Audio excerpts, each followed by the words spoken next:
கார்த்திக் தீபம் சீரியல் எனக்கான எபிசோடில் என்ன நடக்க போகுதுன்னு பார்க்கலாம் வாங்க. அதுக்கு முன்னாடி என்னுடைய சேனலை நீங்கள் சப்ஸ்கிரைப் பண்ணலைன்னா மறக்காமல் சப்ஸ்கிரைப் பண்ணிக்கோங்க.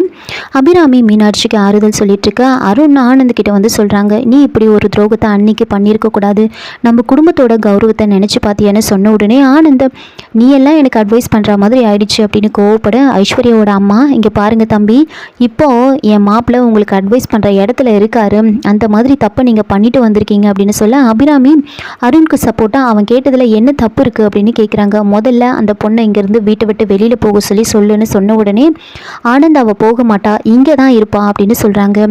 அப்போது அபிராமி வந்துட்டு, அப்போ உனக்கும் இந்த வீட்டில் இடம் கிடையாது, நீயும் இந்த வீட்டை விட்டு வெளியில் போ அப்படின்னு சொன்ன உடனே ஆனந்த் வந்துட்டு, நான் வெளியில் போகணுமா, சரி நான் வெளியில் போகிறேன், ஆனால் எனக்கு உண்டான பங்கை பிரித்து கொடுத்துருங்கன்னு சொன்ன உடனே அபிராமி மனசுடைஞ்சு போகிறாங்க.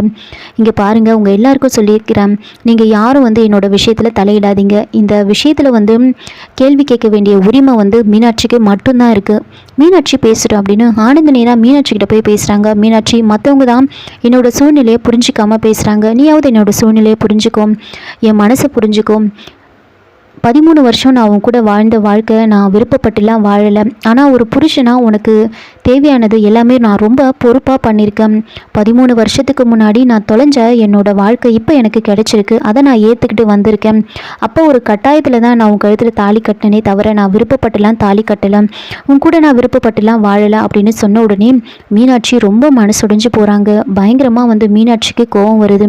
மனசை புரிஞ்சுக்கோன்னு சொல்கிறீங்களே, ஏன் மனசை பற்றி யோசிச்சு பார்த்தீங்களா, நீங்கள் இப்படி ஒரு துரோகத்தை எனக்கு பண்ணிட்டீங்களே, நான் உங்களை எவ்வளோ நம்பினேன், நீங்கள் பெங்களூருக்கு போகிறப்பெல்லாம் வந்து நான் யோசிப்பேன், இந்த குடும்பத்துக்காக இவ்வளோ கஷ்டப்படுறாரே அப்படின்னு, நான் கோவிலுக்கு போகிறப்பெல்லாம் உங்களுக்காக மட்டும்தான் வேண்டிக்கிட்டேன், அப்படியெல்லாம் நான் உங்களுக்கு உண்மையாக இருந்தனே, ஆனால் இப்படி ஒரு துரோகத்தை எனக்கு நீங்கள் பண்ணிட்டீங்களே, என்னோட மனசை பற்றி நீங்கள் யோசிச்சு பார்த்தீங்களா அப்படின்னு ரொம்ப எமோஷ்னலாக ரொம்ப பேசுகிறாங்க.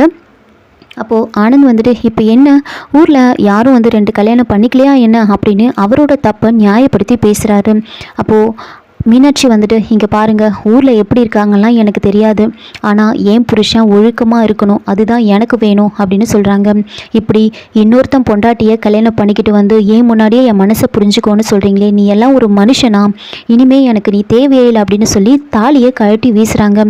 தாலியை கழட்டி வீசின உடனே வந்து ஆனந்த் வந்துட்டு, இனிமே உனக்கும் எனக்கும் எதுவும் கிடையாது, இந்த உறவு வந்து முறிஞ்சு போச்சு அப்படின்னு சொல்ல, அதுக்கு மீனாட்சி, நீ என்ன சொல்கிறது, நானே உன் கூட வாழக்கூடாதுன்னு முடிவு பண்ணிட்டேன், இப்படிப்பட்ட ஒருத்தவங்க எனக்கு தேவையே இல்லை, இந்த வாழ்க்கையே எனக்கு தேவையில்லை அப்படின்னு சொல்கிறாங்க. அப்போது ஆனந்த் வந்துட்டு அதை ஏற்றுக்கிட்டு அமைதியாக இருக்கார். மீனாட்சி அங்கேருந்து போயிட்டுருக்காங்க. எல்லாரும் வந்து போகாதுன்னு சொல்லிட்டுருக்கேன். அப்போது தீபா வந்து மீனாட்சி பின்னாடியே போகிறாங்க. அக்கா இங்கேருந்து போகாதீங்க, இருங்கக்கா அப்படின்னு சொல்ல, இங்கே பாரு தீபா, என்னை விட்டுரு, நான் எங்கள் அம்மா வீட்டுக்கே போகிறேன்னு சொல்ல, அப்போ தீபா, நீங்கள் நேராக இப்படி போய் உங்கள் அம்மா முன்னாடி நின்னா அவங்க என்ன நினைப்பாங்க சொல்லுங்கள், அவங்க ரொம்ப கஷ்டப்படுவாங்க, இப்படி தாலி இல்லாமல் போய் நின்னீங்கன்னா கண்டிப்பாக ஆனந்த் மாமாவுக்கு என்னவோ ஆயிடுச்சுன்னு தான் நினைப்பாங்க அப்படின்னு சொல்ல, நான் அவரே வேண்டான்னு சொல்லிட்டேன், அவர் இருந்தா என்ன செத்தா எனக்கு என்ன அப்படின்னு ரொம்ப ஃபீல் பண்ணி பேச, அப்போ தீபா வந்துட்டு, அக்கா தயவு செஞ்சு போகாதீங்க, ஆனந்த் மாமா புரியாமல் இப்படிலாம் பண்ணிகிட்ருக்காரு, அந்த ரியா பணத்துக்காக தான் வந்து அவரை கல்யாணம் பண்ணிக்கிட்டாருன்னு அவருக்கு நம்ம புரிய வச்சுட்டோன்னா கண்டிப்பாக அந்த ரியாவை இந்த வீட்டை விட்டு வெளியே துரத்திடலாம், அதுக்கப்புறம் எல்லாமே நார்மல் ஆகிடுங்க அப்படின்னு சொல்ல, அதெல்லாம் வேண்டாம் தீபா விட்டுரு அப்படின்னு சொல்கிறாங்க. அக்கா நான் சொல்கிறத கேளுங்க, தயவு செஞ்சு நீங்கள் போகாதீங்க, எங்கள் கூட இருங்க, எங்கள் அம்மா அப்பா கூட அவுட் ஹவுஸில் இருங்க அப்படின்னு சொல்கிறாங்க.